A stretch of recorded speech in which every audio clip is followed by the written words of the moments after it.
शिक्षा विभाग की मतलब ये मंशा है बिहार में कि किसी भी बच्ची को मतलब ज़मीन पर नहीं बैठना पड़े स्कूल में। तो इसके लिए 890 करोड़ का एक बजट का आवंटन हुआ था और उसके तहत 18 लाख बेंच खरीदने थे। शिक्षक संघ ने जैसे इल्ज़ाम लगाया और उस इल्ज़ाम में कुछ तथ्य भी लगता है कि 18 लाख बेंचों की जो आपूर्तियों से 15,000 बेंच जो हैं उनकी गुणवत्ता बहुत मतलब संदिग्ध है। मतलब आप कह सकते हैं कि घटिया किस्म के बेंच हैं। आवेदन मांगा है, रिपोर्ट मांगा है कि वे अपने अपने ज़िला से मतलब इनकी जांच करके रिपोर्ट दें और यदि रिपोर्ट में सत्यता होगी तो जो भी एजेंसी है जिसने मतलब आपूर्ति की है, जिसको ये मतलब टेंडर दिया गया होगा, उसके विरुद्ध एक्शन होगा। तो नहीं मानता, व्यक्तिगत रूप से मैं मानता हूँ कि पाठक सर ईमानदार हैं और कभी इस तरह के उन पर इल्ज़ाम नहीं लगे हैं। जैसे अगर ये बात सही है तो बहुत कड़ी से कड़ी कार्रवाई होनी चाहिए, एजेंसी पर एफआईआर होना चाहिए, उसको काली सूची में डालना चाहिए, ब्लैक लिस्ट करना चाहिए। बिहार के सरकारी स्कूल के बच्चे कैसे अच्छी तरीके से अपनी पढ़ाई कर सके, ऐसे में कैसे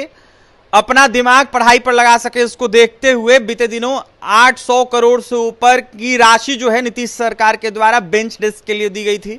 इसको देखते हुए किसी एजेंसी को कहीं ना कहीं यह काम सौंपा गया, लेकिन जिसके बाद यह खबरें आ रही है, बताया जा रहा है कि बेंच डेस्क घोटाला हुआ है। जी हाँ, बिल्कुल सही सुन रहे हैं, 18 लाख बेंच डेस्क लगाने की बातें कही गई थी। इसको देखते हुए 15,000 बेंच डेस्कों की जिस तरीके से जांचें हुई है, इसको देखते हुए कहीं ना कहीं यह बताया जा रहा है अब जाकर कि बिल्कुल थर्ड क्लास की क्वालिटी, यानी कि बिल्कुल खराब तरीके के बेंच डेस्क जो है वो स्कूल में दिए गए हैं। ऐसे हमारे साथ बात करने के लिए बिहार के पूर्व आईपीएस अमिताभ दास से जुड़ेंगे। बात करें अमिताभ दास जी, कैसे देख रहे हैं घोटाले के आरोप शिक्षा विभाग के तमाम लोगों पर अब लगने लगे हैं, ऐसे में एजेंसियों पर लग रहे हैं जिन एजेंसियों को काम दिया गया था 800 करोड़ से ऊपर की राशि दी गई थी। ये पूरा मामला मैं दर्शकों को बताऊं, ये शिक्षा विभाग की मतलब ये मंशा है बिहार में कि किसी भी बच्ची को मतलब ज़मीन पर नहीं बैठना पड़े स्कूल में। तो इसके लिए 890 करोड़ का एक बजट का आवंटन हुआ था और उसके तहत 18 लाख बेंच खरीदने थे। और ये बेंच जो थे ये मतलब प्राथमिक से लेके उच्चतर माध्यमिक विद्यालयों के लिए थे और उसमें था कि एक स्कूल को अधिकतम 100 बेंचों की आपूर्ति की जाएगी। अब जो बात आ रही है, शिक्षक संघ ने जैसे इल्ज़ाम लगाया और उस इल्ज़ाम में कुछ तथ्य भी लगता है कि 18 लाख बेंचों की जो आपूर्तियों से 15,000 बेंच जो हैं उनकी गुणवत्ता बहुत मतलब संदिग्ध है। मतलब आप कह सकते हैं कि घटिया किस्म के बेंच हैं। तो इसको लेके जो जानकारी आ रही है मीडिया के माध्यम से कि शिक्षा विभाग ने सभी जिला शिक्षा पदाधिकारियों से मतलब प्रतिवेदन मांगा है, रिपोर्ट मांगा है कि वे अपने अपने ज़िला से मतलब इनकी जांच करके रिपोर्ट दें और यदि रिपोर्ट में सत्यता होगी तो जो भी एजेंसी है जिसने मतलब आपूर्ति की है, जिसको ये मतलब टेंडर दिया गया होगा, उसके विरुद्ध एक्शन होगा। अभी की मतलब स्थिति यही है। जी, लगातार बिहार के शिक्षा विभाग के प्रमुख सचिव के पाठक पे भी आरोप लग रहे हैं, घोटाले के आरोप लगाए जा रहे हैं। कहा जा रहा है कि उनके भी हाथ हो सकते हैं क्योंकि उन्हीं के द्वारा एजेंसियों को काम दिया गया है।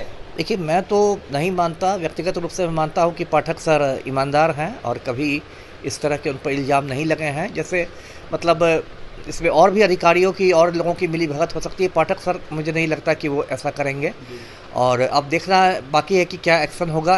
अगर ये बात सही है तो बहुत कड़ी से कड़ी कार्रवाई होनी चाहिए, एजेंसी पर एफआईआर होना चाहिए, उसको काली सूची में डालना चाहिए, ब्लैक लिस्ट करना चाहिए, जिससे भविष्य में उसको इस तरह का कोई भी मतलब सरकारी काम नहीं दिया जाए। जी, अच्छे तरीके से जांच की मांगे हो रही है। जी बिल्कुल, क्योंकि जो भी एजेंसी होगी जिसको 890 करोड़ का काम मिला होगा तो देखिए कोई टुटपुजिया एजेंसी तो होगी नहीं, वो खुद बड़ी एजेंसी होगी, उसके साथ कुछ सफ़ेद पोश लोग भी उसके पीछे होंगे। तो इसलिए इसमें निष्पक्ष जांच की बहुत आवश्यकता है। जी, अमिताभ दास जी, जिस तरीके से ऐसा हो रहा है बिहार में, तो क्या बिहार बहुत पीछे नहीं जा रहा है जैसे देख रहे हैं आप? अब पीछे तो जा ही रहा है, इसमें क्या है, घोटाले से तो कोई राज्य आगे नहीं बढ़ा है। लेकिन अब पलटू राम की सरकार है, कुछ हो सकता है। इसी पलटू राम की सरकार में 2,500 करोड़ का सृजन घोटाला हुआ है, जो बिहार के इतिहास का सबसे बड़ा घोटाला है। तो यहाँ तो रोज़ रोज़ नए घोटाले सामने आ रहे हैं। इस पर मैं क्या कहूँ, उनके द्वारा तो कहा जाता है न बचाते हैं हम किसी को, न फंसाते हैं। अब वो तो देखिए, हाथी के दांत खाने के और होते हैं, दिखाने के और होते हैं, बचाते फंसाते नहीं हैं। तो लेकिन आनंद मोहन को जेल से निकालने के लिए कानून ही बदल देते हैं। तो ये सब तो नीतीश कुमार का पलटू राम के डायलॉग हैं, जनता सच्चाई जानती है। अधिकारियों की जांच की भी मांग करेंगे अमिताभ दास? क्यों नहीं, जांच तो होनी चाहिए। जांच के घेरे में तो सबको आना चाहिए और ऐसा नहीं होना चाहिए जो विभाग में होता है, सरकारी विभागों में, कि किसी कमज़ोर कड़ी को बलि का बकरा बना दिया जाता है। तो ऐसा नहीं होना चाहिए।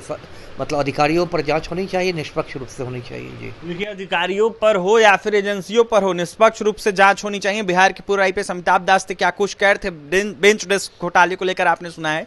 ऐसे में आपने प्रतिक्रिया इनकी सुनी है। अब देखने वाली बात यह होगी सरकार क्या कुछ करती है और इसमें कितनी सच्चाई है। लेकिन बेंच डेस्क घोटाले को लेकर कई सारे दलों के एमएलसीओ के द्वारा, शिक्षक प्रतिनिधियों के द्वारा, शिक्षक नेताओं के द्वारा, साथ ही पूर्व आईपीएस अमिताभ कुमार दास ने भी यह साफ कहा है कि कहीं ना कहीं जो सच्चाई है वो देखने को मिल रही है और ऐसे में इसकी जांच होनी चाहिए। और ये तमाम खबरों के लिए बने रहे हमारे साथ। बहुत बहुत धन्यवाद।